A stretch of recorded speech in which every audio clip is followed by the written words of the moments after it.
We will now begin our regular council study session for November the 19th. Again, a note that all of our council is present.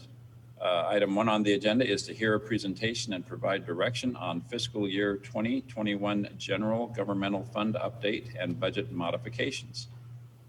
I believe we have Candace and Brian from the budget office present to make this presentation. Is that right, Mr. Brady? That's correct, Mayor. They're here. Okay, thank you.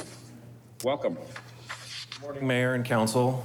Brian Ritchell with the Office of Management and Budget, and alongside me is Candace. I will be doing the first part of the presentation on kind of the update of the General Governmental Fund, and then Candace will then be doing the some of the suggested budget modifications that we have in the presentation. So I wanted to start off with last spring.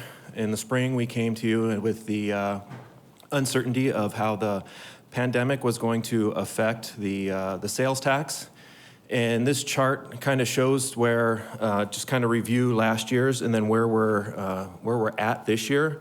So with the pandemic, when we came to you, we did do a shutdown of the economy, and you'll see that in the green line under the March and April, that second line down. So you see that when we shut down spring training, we didn't bring in as much, but there we contribute that little bump there with some of the spring training, but then also with the pandemic, with the purchase buying.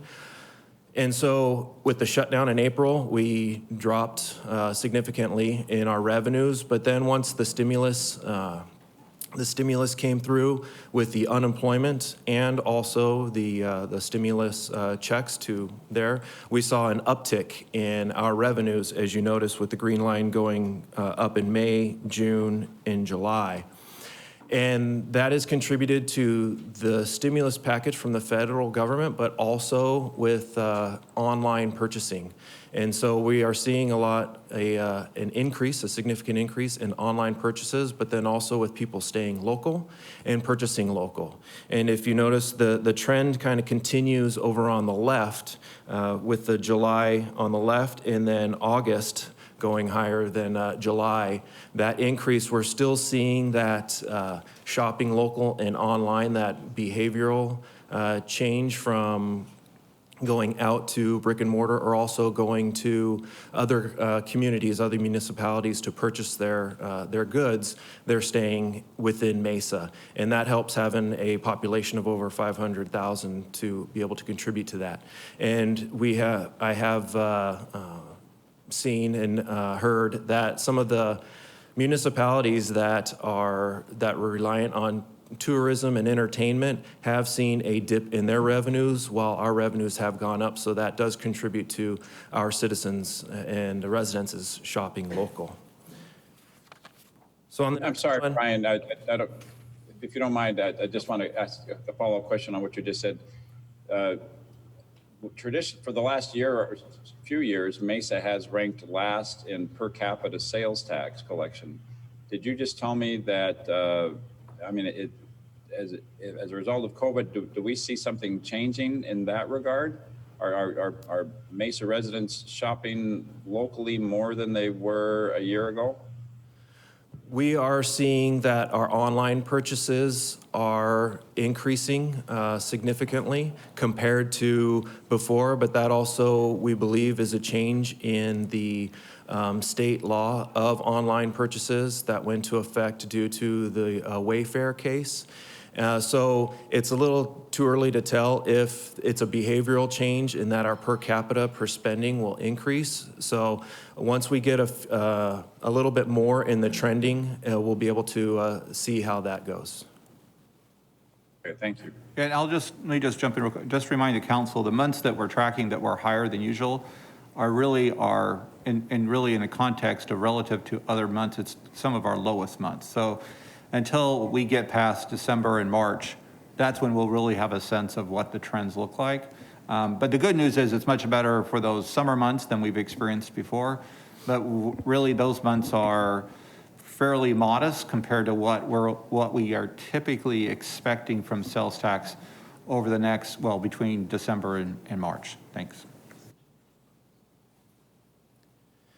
So on the next slide, we show the year just to kind of the same, similar, because the state shared sales tax does contribute a good amount to the general governmental fund. Just to show you the year over year state shared sales tax revenue chart, it follows kind of the same pattern as the city, to where the state is doing well with their sales tax also.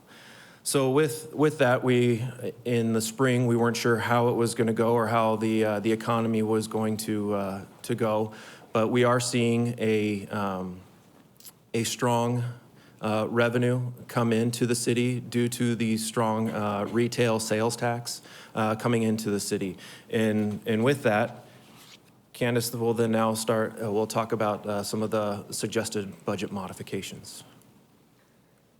So Mayor and Council, while we did see those increases in the sales tax receipts over the summer, more than we were originally anticipating, still we wanted to see what the overall trend would be when the increased unemployment and the stimulus and so forth were no longer in place. And so at this point, we feel confident that for our fiscal year 2021 budget, we can restore some of the items that were previously held or frozen in this particular budget. And the first thing that we're going to focus on is filling of our frozen and vacant positions. So if you recall, when we came back in the late spring, we talked about doing a hiring freeze. We have had a hiring freeze on all non-essential positions since that time. Over that 8-month period, we've accumulated 480 full-time equivalent positions that are vacant at this time in the city. That equates to, just to give you kind of a ballpark, how much that is across the city and why we put hiring freezes in place when we're unsure about the economy, is if you can see what that impact is to the overall budget. So in the general fund itself, it's almost $14 million of just those positions. So at this time, we feel confident that we can release that hiring freeze. Because it is 480 positions, we know that those cannot be hired all at one time. So the departments are working on a list of their priority vacancies, and the city manager's office will be reviewing that and coming up with a structured, phased approach to those recruitments over the spring period. The other thing that we want to talk about is, even though we had a hiring freeze and we were unsure about the economy, we wanted to make sure that we took care of our employees. And so as part of the adopted budget for 2021, we had looked at the mental health, or our medical benefits, and we wanted to make sure that we could keep those as low as possible. There are increases across the nation as healthcare increases have gone up. The actuarials have told us that we really needed a 6% increase in our medical rates for our employees, which is the employees and the city portion as well. We set aside $5 million to allow us to mitigate that and only increase the rates 4%. These are the rates that are already in place. They were the rates that were in place during the open enrollment period that we just closed, and those would be effective in January. So we did want to make sure that that is included in the 2021 budget, so there won't be any modification for that, but we've already covered that. The new modification for the 2021 budget is with this one-time. We're considering all these sales tax increases right now one time until we can see if it's going to be a continuous behavior, an ongoing behavior modification.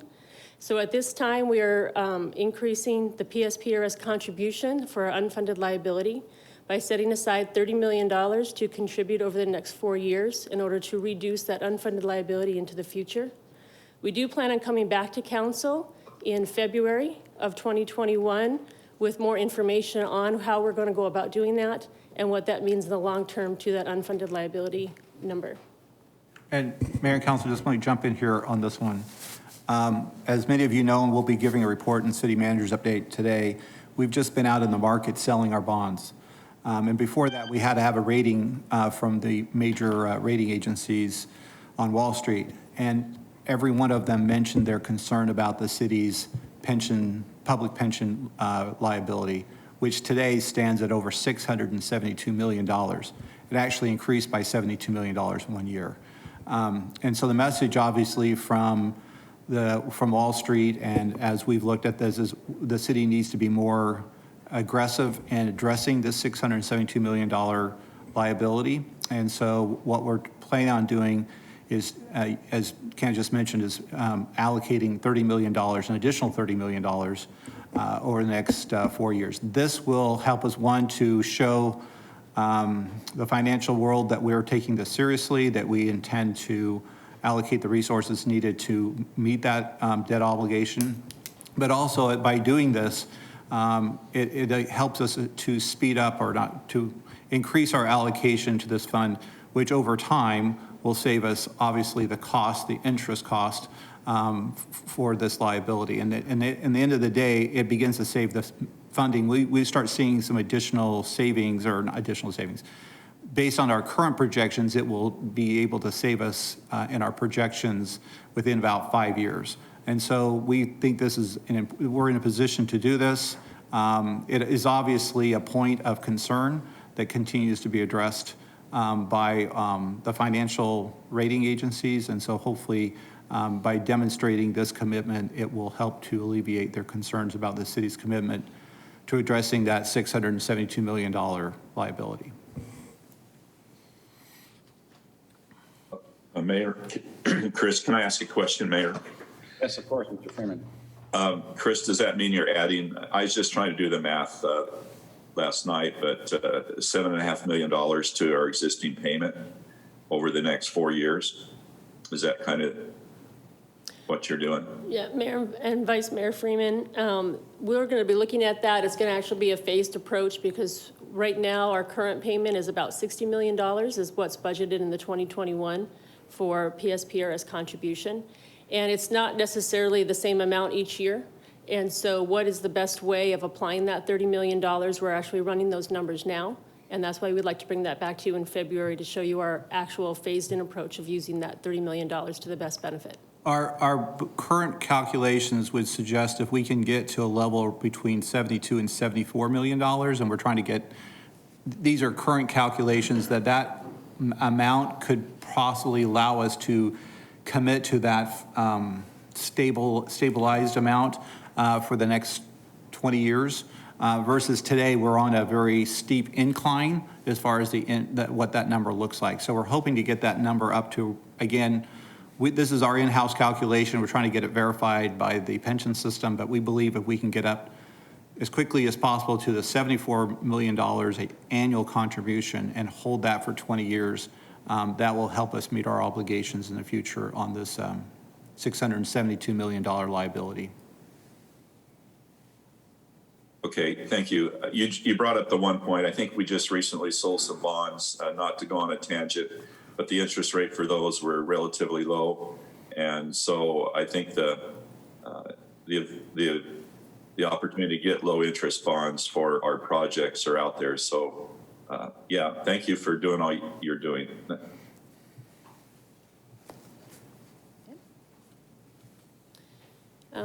In the original forecast for fiscal year 2021, and in all of our forecasts that we bring to the council, we include a 3% step pay in each year effective in July 1st.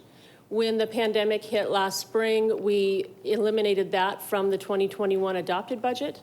And so at this time, we feel that we can come back and address some employee compensation issues now. And we are currently suggesting that we would do a 2% range adjustment for all employees. What a range adjustment is, means it would be applied to all employees within the city of Mesa, regardless of where they are in their pay range, minimum and maximum. And that we also apply the 3% step increase that we would have normally applied last July, that we would do that as a delayed with the first pay period in January. That would apply to those folks who are eligible for step pay, which is those who are not topped out in their pay range. So Mayor and Council, I know there's still some discussion on this, and we're open to looking at talking about this today, and if there's other options. Let me be clear, because I think there's some confusion maybe by our own employees about what this means. So as Candace says, every position has in it is assigned a specific pay grade, and that it's assigned a specific range, which creates the minimum and the maximum pay for each position in the city. When we do step pay allows for that individual to move within that range. At some point, individuals who have been in the same position for years most likely will be at the top of the range. That's purposely intended to happen that way, that over a period of time, 3 to 4 years, you would reach the top of that range. If you continue to stay in that position for an extended period of time, you're always going to probably still be at the top of that range. That doesn't change. What was being proposed before we made the budget adjustments, freezes, whatever, back in April, was we suspended the step pay, the 3%. If we had not done that and had just done the 3% step pay as in planned, it wouldn't have changed how many people were at the top of their range. The step pay just allows for individuals to move inside of that range up to a certain point. The other part we have not been able to complete, and we have some preliminary information, was doing what we call the market study, the benchmark study, where we compare salaries and our ranges with other cities in the area. Mesa has always tried to maintain a position of not necessarily the first or the second highest pay, but somewhere in the middle between 3 and 4. There's about 6 peer cities that always compare each other. Tempe and Scottsdale will always be first because they have the resources and that's kind of their philosophy. So when you look at ranges, they're always going to be competing for number 1 and number 2. We usually try to get in there around 3 is kind of how we benchmark. We did not have the chance to do a formal one for all positions in the city. I can tell you there are positions, especially those in our public utilities that are related, that can cross over into the private sector in construction, whether it's engineers, whether it's equipment operators, electricians. We have a very hard time competing right now because the private sector, not necessarily another city, but the private sector can offer a lot more because of the demand for construction. But that's how we do a survey, we do benchmarking, and then we try to make adjustments by each pay grade and family of positions. This proposal you have before you today would allow all positions without completing the formal benchmarking. So all employees would receive a 2% adjustment. And those that are at the top of the range would still be at the top of the range, but they would have a 2% increase. Individuals who are not at the top of their range would get the 2%, and then they would get up to 3% in addition to that. So that's we were trying to use the 2% to kind of a guess, if you would, or take our best assumptions of what might have been a benchmark, our comparison with other cities for all employees across the board. Just a quick analysis on the information we have today. Even if you looked at public safety, several positions in the lower, at the entry level of patrol officer and firefighter, patrol officer, the 2% adjustment would be more than where we stand, would be a little bit higher than what we would need to do to adjust them for the pay range. It would be just a little bit less for a firefighter. So I just want to put that in perspective. One of the thoughts of the concern of the council is to make sure all employees get additional dollars, more than the 2%. We could flip these numbers. We could say all employees are going to get, regardless, even if you're at the top of your range, you'll get 3%. And then 2% would be the step pay. Again, even by doing that, let me just be very clear, because I don't think some of the individuals that have been talking about this understand this. They would still be topped out. Topping out is not going to be changed by a benchmark study. It's not going to be 3% across the board. Is not going to change how many people are topped out if they stay in that position for an extended period of time. So that's one option, is if those who are topped out and we're concerned about that, we could make that available at the 3% for everybody. And that would be probably a little bit more than some would actually have received if we'd done an actual benchmark study. And it may be just a slightly less than some other positions, but at least absent the time to be able to go out and do all these studies for all positions across the city, that may be another alternative. And then the 2% step pay would also be available in January. Thank you, Mr. Luna. Thank you, Mr. Brady. So are you saying that what you're proposing right now is just a starting point when you begin to look at all your employees? My concern is how many employees are at the top of their range, or are we talking about half of the city employees? I understand that with in terms of public safety, there's like half of them that reached they're at their top of the range, so the increase is certainly not going to be significant to them. So that's my question. How many employees are we talking about? Is this just a starting point for conversation, or are we going to be locked into what you're presenting now? So, Mayor, Councilmember Luna, overall for all city employees, there's about just less than 30% are at the top of their range. In public safety, that number is higher. It's over 40%. But again, whether it's we adjust everyone by 3% or 2%, they're still going to be topped out. They're just going to be at the top of their new range, which may be 3% higher than it is today. And so that's the nature of how this works. If you've been in that same position for an extended period of time, you're going to be stuck. You're going to stay inside of that range. You don't go above that. Now, there are other opportunities for those who have seniority to get additional opportunities for pay. But as far as the base pay, changing, if we were to change the range adjustment to 3%, so that every employee, regardless, even without completing, and this is kind of a, what's the word I'm looking for? It's kind of a easy solution, a broad solution. We wouldn't normally do it this way. We wouldn't just do a 3% across the board for everybody. We would actually have completed the benchmark study and then gone into each one of the positions and said, okay, the benchmark says you're going to get, your benchmark increase is 2%, yours may be 3.5%, and that's kind of the range we're talking about even today. All public safety positions, even though they're topped out, when you get the benchmark study, they're not going to be at 3%. They could be less than that. There are some that may be just a slightly, the market would say they're slightly more than 3%. 2% seemed to be a good average to work with, but I understand the concern. What we could offer is to flip this proposal and say, let's just provide 3% pay range adjustment for all employees, because I can tell you that I've got other positions in the city that are much further behind than probably what we're seeing in public safety, just because of the demand of construction activity and internet and computer science activity. So but we could flip that, but again, it doesn't change the percentage of individuals who are going to be topped out. They will still be at the top of their range. And next year, when, as Candace says, we have a 3% step pay, they'll be topped out. They won't receive that. I mean, that's just happens. That's across every city. That's how these pay plans are set up. The opportunity, once you've been at the top of your range for a period of time, is either to promote up, is where that then changes and puts you into a new range. Will you go ahead and look at the benchmarking? As I know that we had to cease doing that because obviously because of the pandemic and our limited resources.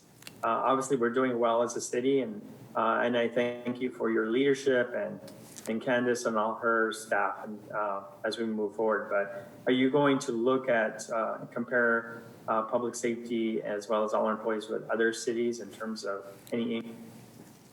Well, we plan on doing that every 2 years. We thought that by providing this across-the-board benchmark today, or in January, that would allow us to continue to look at positions and make that evaluation again in 2 years. And again, I'm looking at some preliminary numbers that I just got this morning. And in public safety, let's take police officers, their benchmark adjustment would suggest something less than 2%. If we looked at firefighters, it would be right at 3%. So the 2% was just kind of a way to kind of hit the middle of all that. But again, I hear the council and the concern. We could then say, well, instead of it being 2% for all employees, it'd be 3% for all employees with a step pay of 2%. And that means that there will be public safety individuals, and most likely those who are fairly new to the city that are at the lower ranges, they will be the ones that will receive the higher percentage, of possibly getting up to 5% benefit from this proposal. And frankly, that's what we're trying to address. They're the ones that are usually working the longer hours, the shifts. Those that are at the top of range have other opportunities and benefits to them. But that's where we came up with the formula we did. And I think we could if we simply flip the percentages, it would address in a very broad way, not typically how we would do it, but it would at least get everyone at least 3%, which seems to be very consistent, and for some employees more than they otherwise would have received if we'd completed the benchmark study. And then we'll continue to review those positions over the next couple of years, then come back again for another benchmarking study. That's typically the rotation of how most cities do it, is every 2 years. All the cities do a benchmark study, they share the information, and then everybody makes their adjustments. Thank you, Mr. Luna. Councilmember Heredia. Yeah, on the benchmark study, Chris, when was the last benchmark study that we had? It was 2018? 2 years prior, yes. Okay. So the benchmark would have happened this year. Is it still planning to be happening? I didn't understand if. Sorry, no. So the answer to that question is no, because we're so now far into the year. We're now only a year and a half away from the next benchmark study. So what we were proposing is less of an exact process where we evaluate every position and then we make adjustments per every position. What we were just trying to suggest is trying to come up with an average for all positions across the organization and say, this year we don't have the opportunity to collect all the information in time to put this in effect for January. So we're just going to come up with a percentage across the board. That's not how we'd like to do it. We'd prefer to go into each position and compare it to the market and make those adjustments. But as I said, if I do that, I can tell you there are positions in public safety that would not even receive the 2%. And so we thought this was a way to kind of create an average of trying to keep that up higher. And maybe 2% is too low. And what I'm suggesting today, we can make that change and make it 3% for all employees, so that that addresses is pretty close to what they would have received, at least based on the current information I have in front of me, of what they would have received under a benchmark. What it means by doing it this way across the board, we're not making that distinction where an officer might have only gotten 2% and a sergeant might have gotten 3%. We're kind of just trying to cross the board treat everybody the same, because we didn't have the time to complete the study for public safety nor for all the other positions in the city. So that's all we're trying. I'm just trying to simplify the process so we can at least do something without going through all of the information and trying to collect the information from the other cities, who most of them, I don't know, we haven't heard of anybody else who's continued to do benchmarking this year. On that, in 2018, I can't remember, did we, it's different times than 18, but did we have both a benchmark but also a range increase? Or so you had, that's what the benchmark is, the range increase and the step pay. You had both. Right, so normally, Mayor and Council, normally the way this happens when we do a benchmark study during the year is it would just change the range, but it wouldn't actually change the employees. That's normally what it would do. So it would normally extend, if it's going to extend out 3%, it would extend the top of the range an additional 3%. And then only the step pay is then what moves an employee through the range. So had we done this last July, and it had come back at a particular position should be, the top of the range should be 3% higher, we would have moved the top of the range, and then we would have to apply the step. And they would get up to then 3%. So if we did a 3% step, they would have gotten a 3% increase. If we did a 4% step, they would have only received the 3% increase, because that's, again, the top of the range. So under this scenario, we have employees who are not at the top of the range who will actually receive a greater increase in their salary than had we done a normal benchmark and then the related step pay. Even if we set a normal benchmark study and increase the range by 3%, 4%, under how we do it normally, and then said, okay, your position says your range, your top of your range moved up 5%, and the step pay is 3%, you'd only get 3%. What we're suggesting today is extraordinarily different than we've done in 15 years since I've been here.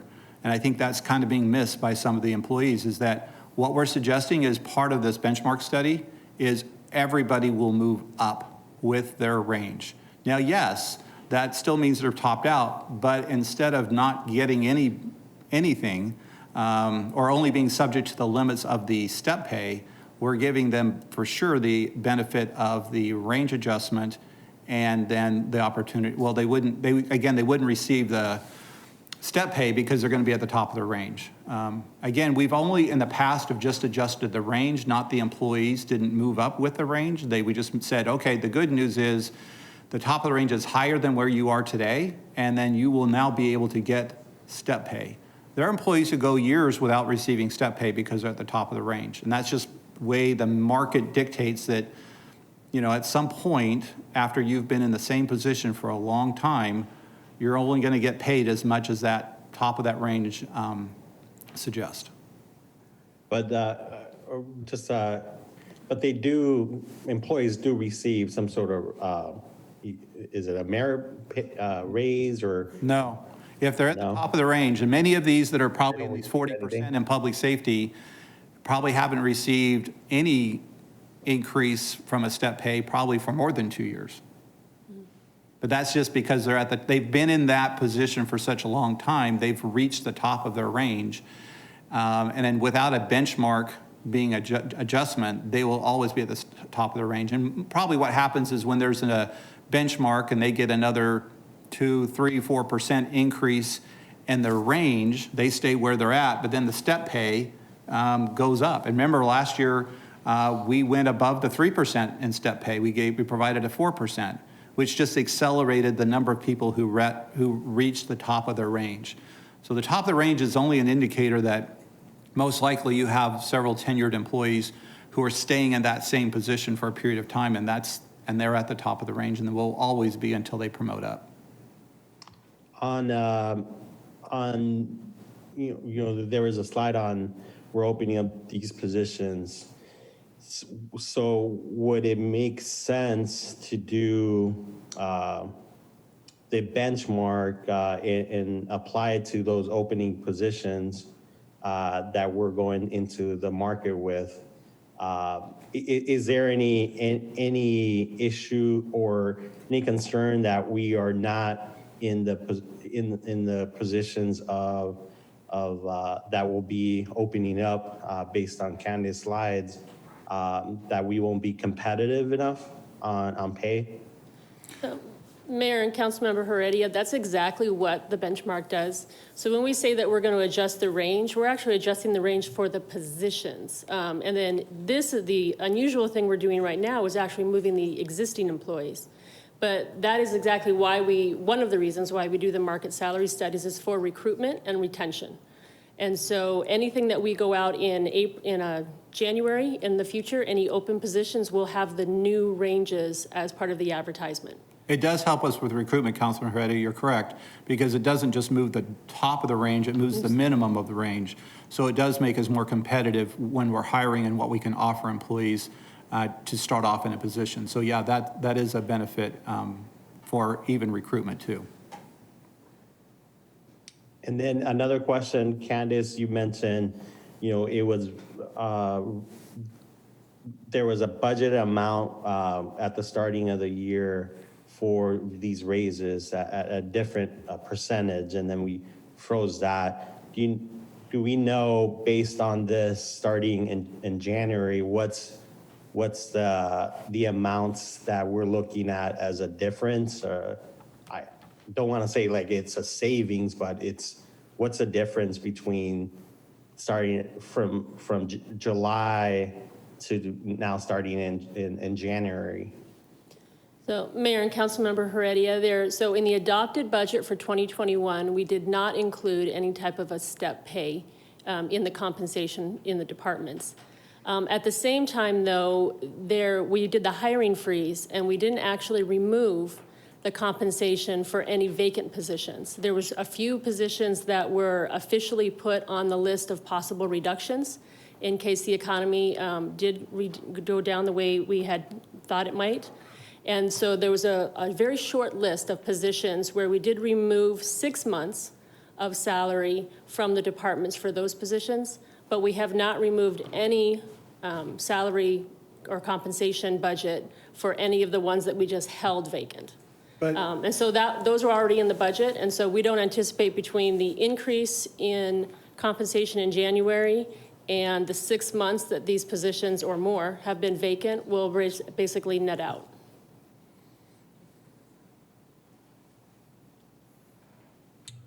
We don't feel like we need to do a budget adjustment to the departments. We don't feel like we need to add budget to the departments at this time because of the savings we've realized over the last 6 months of holding all of these positions vacant. But there is an amount, Councilman Reddy, to your question, I think there is a total amount that was budgeted for the 3% beginning in July. For annual number would have been about how much? So, Councilmember Heredia, Mayor, the amount that usually, when we do a 3% step pay, year over year adds about $3.5 million of expenditures to the general governmental fund on a year over year basis.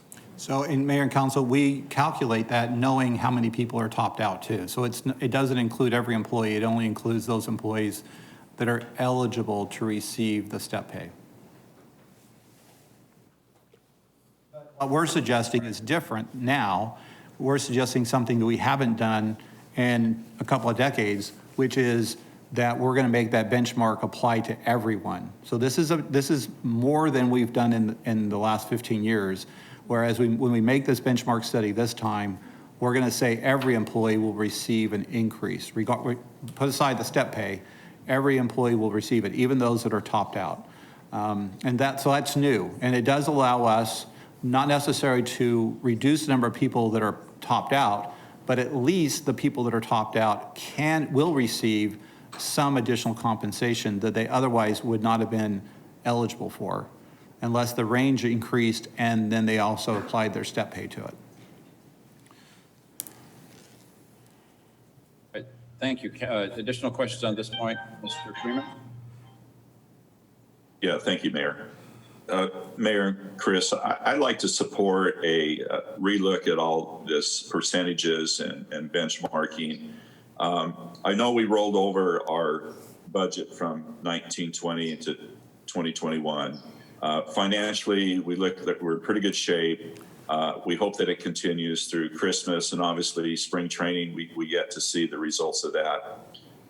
But Mayor and Chris, I just support, let's go back to the drawing board. Let's look at all this and come back with some other definitive answers if possible. Thanks. Thank you, Mr. Freeman. I'm not sure that Candace is done with her presentation, but why don't I go ahead and take discussion now on this point of the salary increases. Mr. Thompson. Thank you, Mayor. You know, I've always hated step increases because you have employees, or we have employees that, you know, by no choice of their own, they top out. You know, there's only so many sergeant positions. There's only so many, you know, lieutenant positions. There's only so many captain positions in fire and so forth. And you know, and if they enjoy doing their job, they should be penalized for loving their job. And, you know, I mean, there's patrol officers that say, you know, I love patrol. I don't want to be a detective. I do not want to be, you know, a sergeant. I love being in patrol. And they shouldn't be punished, it seems, for loving their job and wanting to do their job. And I've always hated step increases because of that. And, you know, I agree with Councilmember Freeman. I'd like for Chris, for you guys to go back, take a look at this. I mean, we've asked, you know, every department over the last year or so to trim back on their budget because we kind of saw something was going to happen. We've asked our employees to do a lot more with a lot less. And, can our budget handle a 5%, for every employee across the board from here going forward? Those are some of the things that I would like to see. I just think it's time to really reward our employees for doing such a phenomenal job in a time of crisis that we've been in and have been in for quite some time. I agree with Councilmember or Vice Mayor Freeman that I'd like for these numbers to go back and be looked at and then come back to us with something, with a different plan. Thank you. Hey, Mayor, just to add on, Chris, it'd be a lot cheaper to do this than longevity pay. Well, I wouldn't recommend longevity pay. I think we'd be the only city doing that again. We got rid of that years ago. To get paid just for being here wasn't ever a very good idea. I will tell council, we can look at this, but again, we are trying to identify consistently what the market says. And that's the only thing we weren't able to do. And I think what's being missed here is we are providing something above and beyond what we've done in years past. And I guess that message is not being understood very well. But in the past, even with the benchmark study, that did not assure you that you would get any additional dollars unless a step pay was implemented. If you got a benchmark raise of or your benchmark said your range should go up 2%, even if it was 7%, you only got what was available in the step pay, which would be set at 3%. We have to be careful because obviously this is the biggest portion of our budget, and what we do on that base pay drives everything from overtime to pension. And so I think we can be very reasonable. I think when I can show you the numbers of how we compare with other cities, then I think we can have a very reasonable approach to this, and I'd be glad to do that. But I think we have to be careful that going well beyond that puts the city in a very difficult position in the years to come. And so that's the only thing I would caution with. Thank you. Councilmember Luna. Thank you, Chris, for, I also agree. I think we need to step back and really analyze this. Thank you for being open for this. I think, I remember when I worked for Mesa Public Schools, I was stuck for, I think, 15 years because I wanted to stay at the school district. I too love my position. I love what I was doing, but you get to a certain step and you're no longer eligible for any range increases. So, but thank you for, certainly listening to our concerns, our considerations as we move forward. But I do think that we need to really revisit this and really analyze this and provide what we can do to our employees.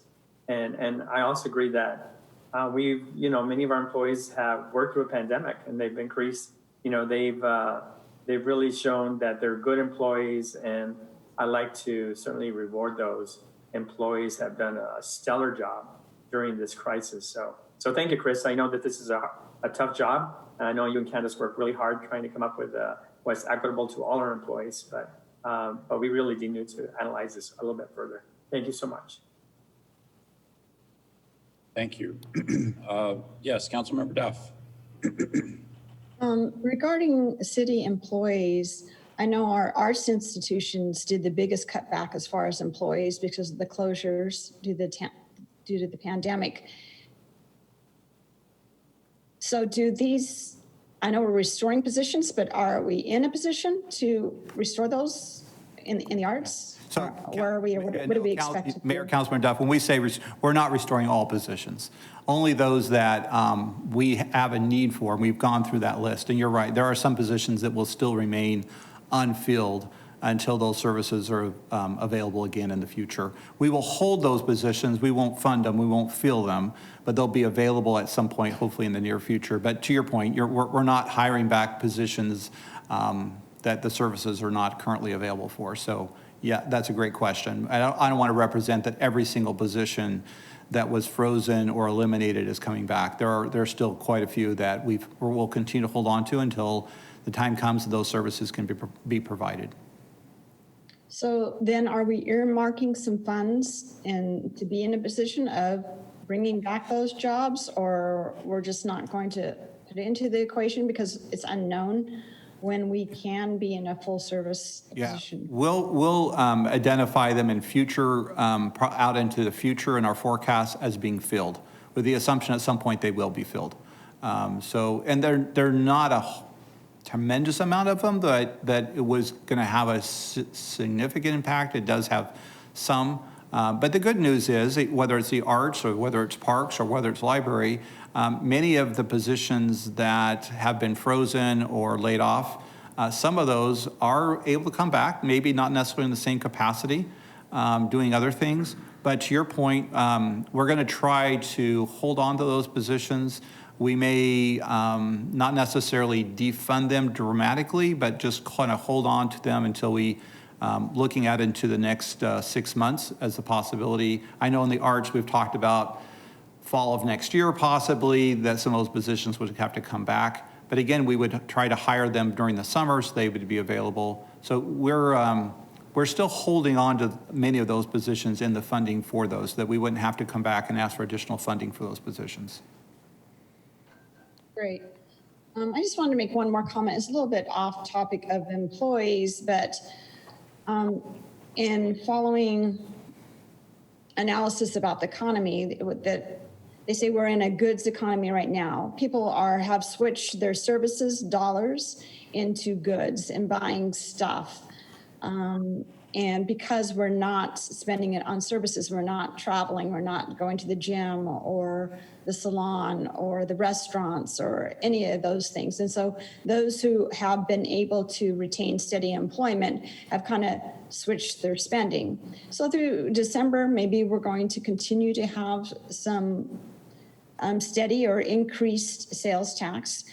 For Mesa, as we look into the spring, for March, especially when we depend on tourism for our sales tax and our budget, that's still unknown. We don't know exactly what that's going to look like. There's a lot of unanswered questions. So I think we have to proceed with caution and re-look at this. Well, I'm sure the budget department is, but I don't think we're really in a stable position of knowing what our budget outcome is going to be for the year, because it's just a really off year.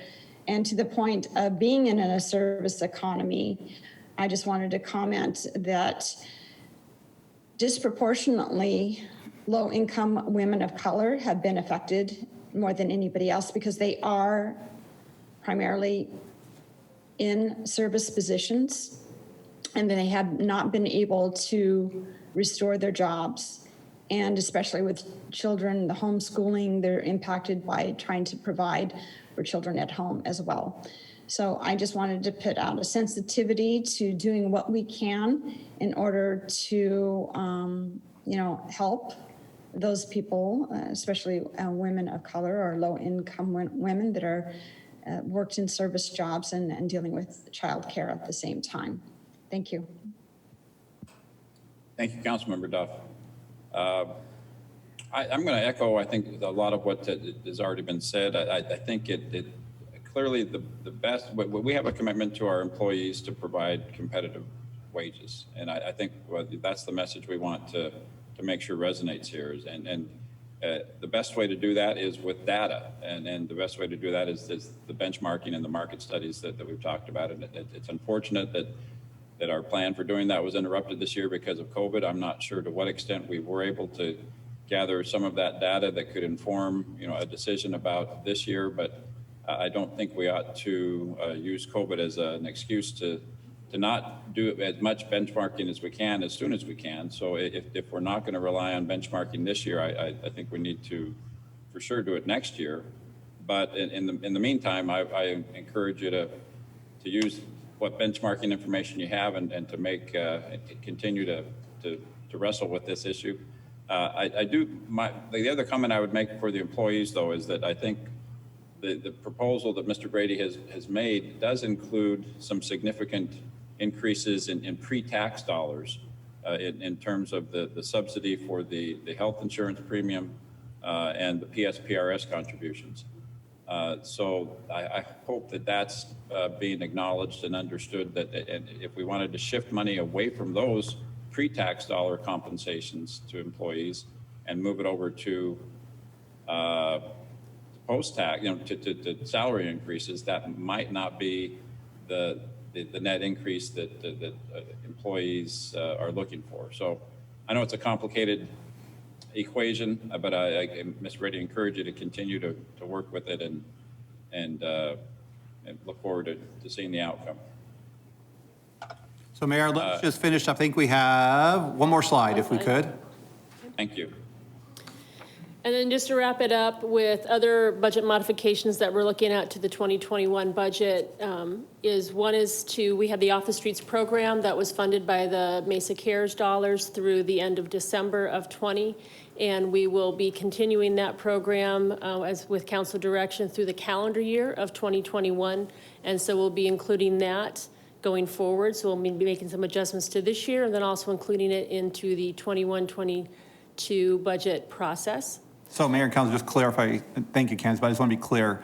So we'll run, the CARES dollars will end the end of this year. And so what we're proposing is picking up what the CARES was funding for public safety and picking that up in the general fund, if that makes sense. So we want to keep this program going for the next year. And since CARES dollars run out in December, we're suggesting we take some of the additional dollars that are coming to the city and fund the overtime for the police officers that are related to off the streets through the next calendar year.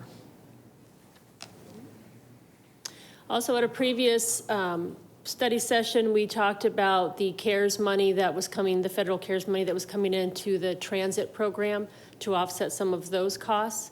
And there was direction that we wanted to use some of those savings back toward the transit program. And our transit department has identified 10 bus shelters that are needed. And so we'll be allocating some of the general fund to those as well. And then there's a team, a cross-departmental team that is working on a behavioral health response program. They're currently in the middle of research and developing what would that look like in the city of Mesa. And we do plan on coming back to council in the early spring to really do an overview of what the recommendations are for that program. And that would require some general fund funding as well for that program. And with that, that's the conclusion of this presentation. Is there any other questions that we can answer? Thank you very much, Council. Additional questions? Mr. Freeman. Yeah, thank you, Mayor. Candace, what is the cost for the 10 bus shelters? I know I've had a lot of inquiries in my district for the bus routes. Do we have an approximate cost for that? I believe it's about $35,000, $36,000 per bus shelter. Okay, very good. Thanks. Mr. Luna. Thank you, Candace, for your presentation. Now, talked about the behavioral health program.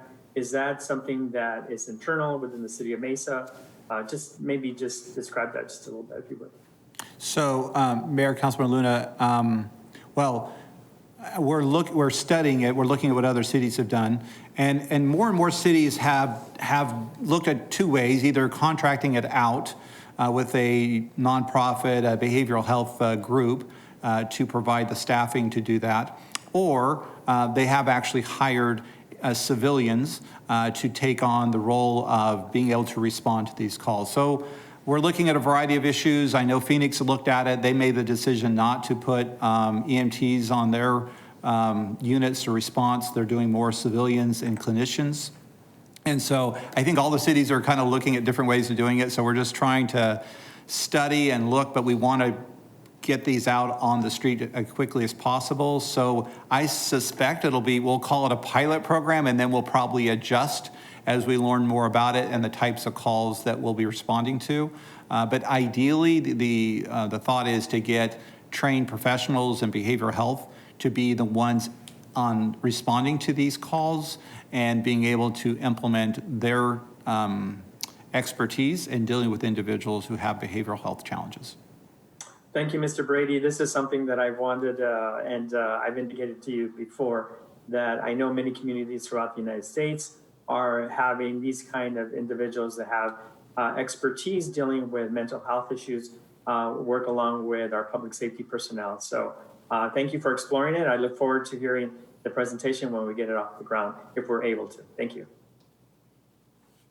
Thank you. Councilmember Duff. Yes, I wanted to suggest or explore the idea of the Off the Streets program. We're paying PD overtime and using PD sworn officers to address the unsheltered homeless. Is there another way?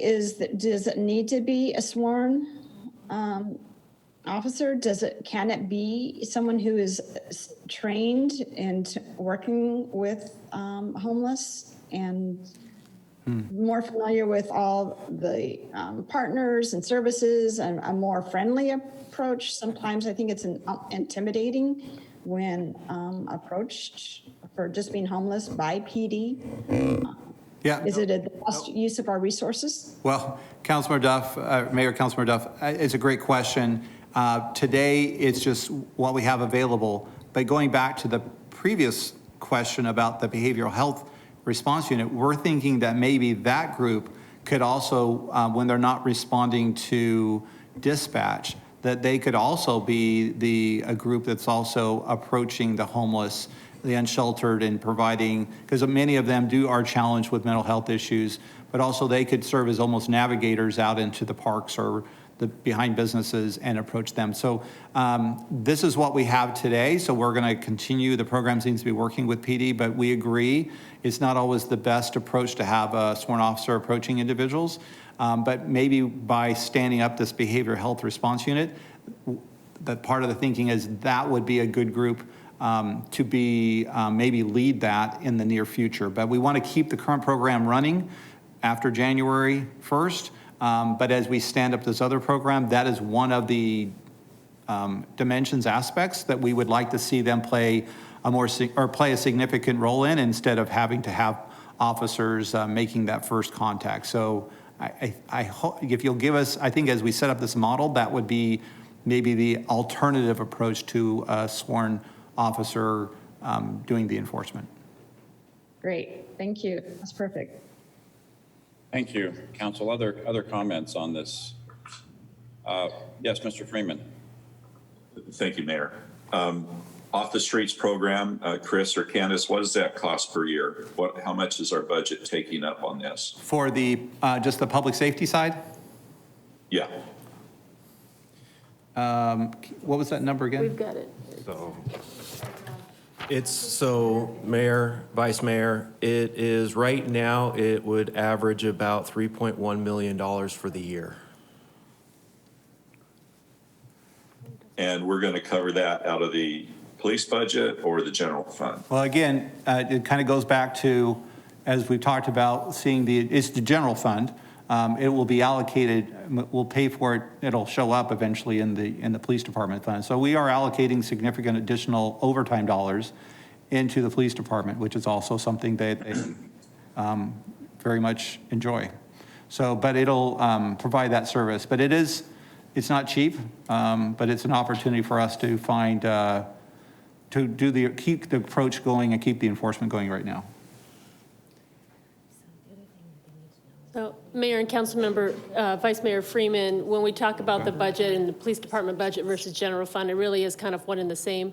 As we look at fiscal 2021, it's not currently included in the police department budget, so that would be in addition to the police department budget for the remainder of this fiscal year.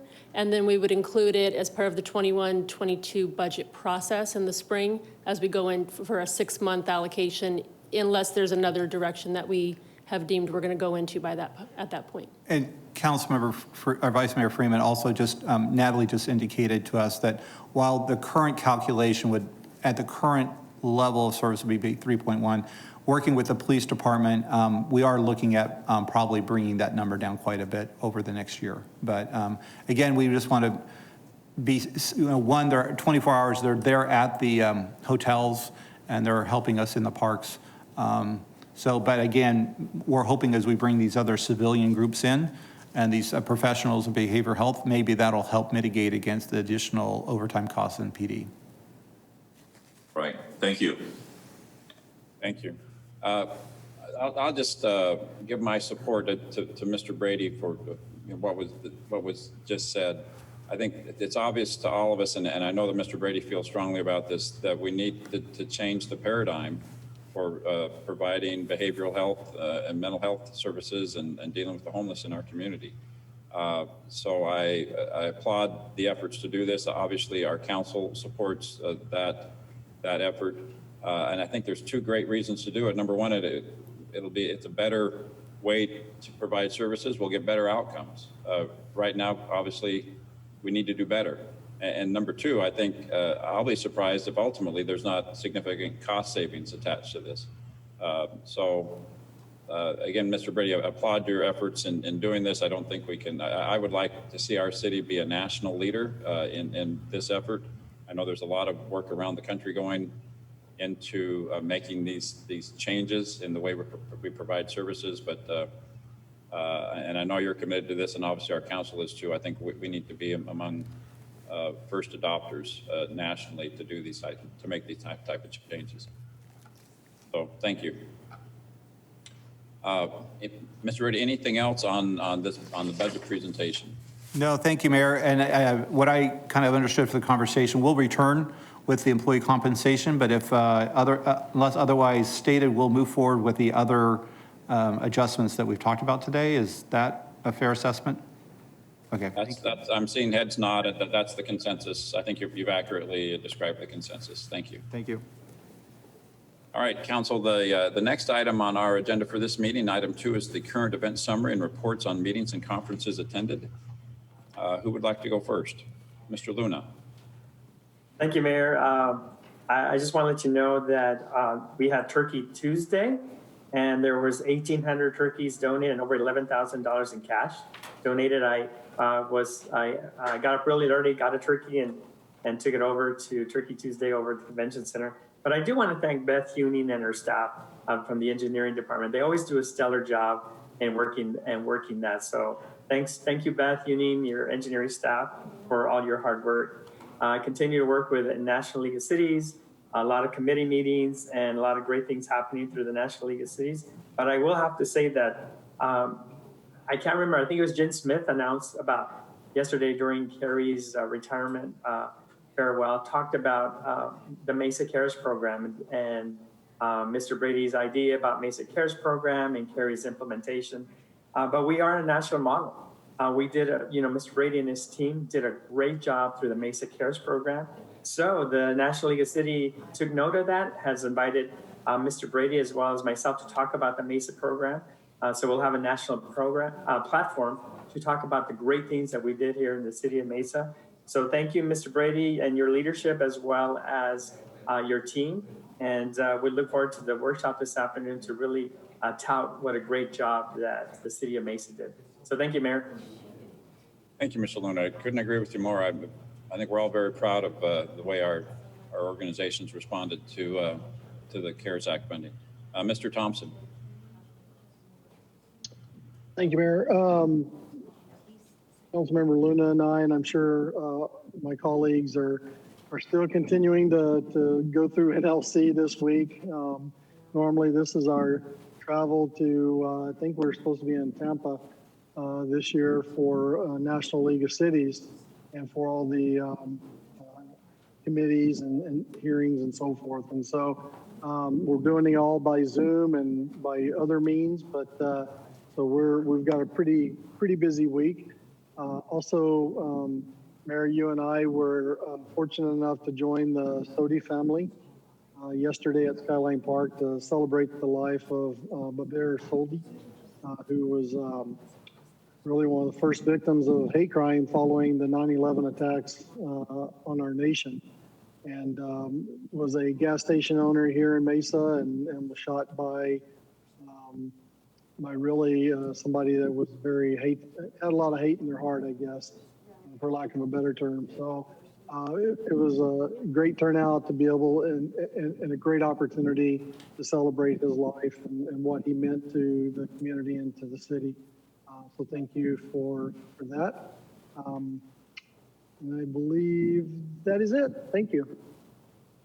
Thank you, Mr. Thompson. That was Boy, a tragic event in our community years ago in 2001 when Balbar Singh Sodhi was murdered, as a result of racial and religious bias. So we need to continually remind ourselves that that Mesa, Arizona is a great place to have these conversations, because that was a huge tragedy in our community. I look forward to every year commemorating that event with something positive. So I appreciated Mr. Thompson joining with me in doing that yesterday. And just one more real quick thing, Mayor. ADOT is starting on the SR 24 extension to Ironwood from Ellsworth. So they're out moving dirt as we speak. So pretty cool for our community. Amen and hallelujah. All right, I can't, Councilmember Duff and Councilmember Reddy, I think you both raised your hands. Was I right about that? Why don't we, Councilmember Duff, go ahead. Yes, thank you, Mayor. I also attended Turkey Tuesday, and I wanted to let everybody know that all the food and turkeys donated are going out in the distribution at our United Food Bank's Friday distribution at the Convention Center from 7 to 11 tomorrow.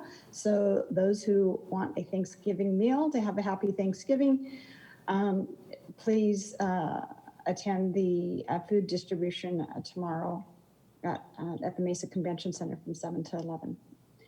I also attended the Global Entrepreneurship Week program that Pam Slim of K hosted, and is a virtual tour of people and organizations who are working together as building an ecosystem for the growth and development of downtown Mesa. It was a great overview from where we started and where we are today. And I'm very grateful for all the organizations and people who have been involved in our growth and development here in downtown. Yesterday, I attended the Mesa Rotary Club meeting, and Mr. Brady did the presentation on the Mesa Cares program. And again, reiterating what Councilmember Luna said, we're so proud of the work that we've been able to do for those who are impacted by the pandemic. Last night, I attended a community meeting with the Department of Engineering for the Broadway Road Improvement Project, which extends along Broadway from Mesa Drive to Stapley. And we took public input on the improvements. We're in a design phase through spring of 21, and then construction will begin in 22 and be completed by spring of 23. This is going to add to the economic benefit of the area and public safety for sure, and enhance the experience of traveling there, whether by bike or foot or driving along there. This is a part of the bond funding provided by the question 1 on the ballot. So thank you to all the voters in providing the funding to make that difference for that part of our city. A recording of the meeting will be on the City of Mesa Facebook page, as well as my council page, and there's still time to make comments in English as well as in Spanish. Thank you. Thank you, Councilmember Duff. Councilmember Heredia. You're good. Okay. Anything else under this agenda item, Council? Yes, Mayor. Yes, Mr. Freeman. Hey, not to be the least, but yeah, I'm on NLC for me as well. I'm on the Public Safety and Crime Prevention Committee. It was amazing to me, as we discussed, we had a presentation by Axon Cameras, and how many cities within the United States do not have cameras to provide transparency for their police departments. And some of them are just ramping up, where our department currently has 450 cameras deployed. And I was talking to the chiefs yesterday, and they're getting another 240 cameras for our personnel. And so we've been a leader way back, I think 12 years ago, somewhere in there, pilot programs with the cameras. And thank you to our police department, prior mayor and councils for pursuing that. along with Turkey Tuesday, Councilmember Duff and I got to carry some turkeys and get some pictures. And thank you for all those that come out and support to give the turkeys. And also engineering hosted a community meeting on the sports fields on North Center Street. We had a great turnout. I appreciate Beth and Kurt Albright and all the staff members, Valerie. I can't think of them all, but lots of comments came in. We're going to proceed with that project. It's an important parks program and play area for our youth and field sports programs. Behind me, you'll see B&B Citrus Farms. I just want to advocate for Mesa farmers. Citrus season is about to start due to the warm weather. It's probably delayed about a week. And the colder the weather, the faster the oranges turn orange. Otherwise, you'll be picking a green orange. But our citrus farmers will be selling our local citrus here in about a week and during after Christmas or after Thanksgiving. So I invite you to come out to the farms to get those. With that, thank you, Mayor. Thank you, Mr. Freeman. Thank you for your public meetings you're involved in on the sports fields. And also I know Councilmember Duff had a public meeting on utility rate increases. And so thank you for engaging in with our community and answering questions on those topics that people are anxious to talk about. Council, any other agenda items on this topic? Hearing none, Mr. Brady, what does our schedule of future meetings look like? Thank you, Mayor. We are getting close to kind of wrapping things up for the end of the year. So we currently have in December 1st, which is a Tuesday, is our first council meeting in December. And our second and final meeting of the year is scheduled for December 8th. So keep that in mind. When we come back, we will not have a chance because of Thanksgiving to review the agenda for December 1st. So we'll be doing that on the day of the meeting. So we'll hopefully, you'll still get the agenda in the same time period. Get it going out today for the 1st. So if you have any questions, because we won't have a study session, please feel free to contact me or members of the staff to answer any questions you may have about those agenda items. And then on December 1st, we'll not only review that agenda, but we'll also be reviewing the agenda for December 8th. And then that'll finish out our meetings for 2020. Thank you, Mayor. Thank you, Mr. Brady. The next item on our agenda for this meeting is to convene an executive session regarding the Conley lawsuit. Is there a motion to convene the executive session? Thank you, Mr. Luna, seconded by Mr. Thompson. We'll do a roll call vote. Vice Mayor Freeman, how do you vote? Aye. Thank you. Councilmember Whitaker? Aye. Thank you, Councilmember Heredia? Aye. Thank you, Councilmember Duff? Aye. Thank you, Councilmember Luna? Aye. Thank you, Councilmember Thompson? Aye. Thank you. I vote aye as well, so that motion passes. We'll now close out of our Zoom meeting and go into an executive session Zoom meeting. Thank you.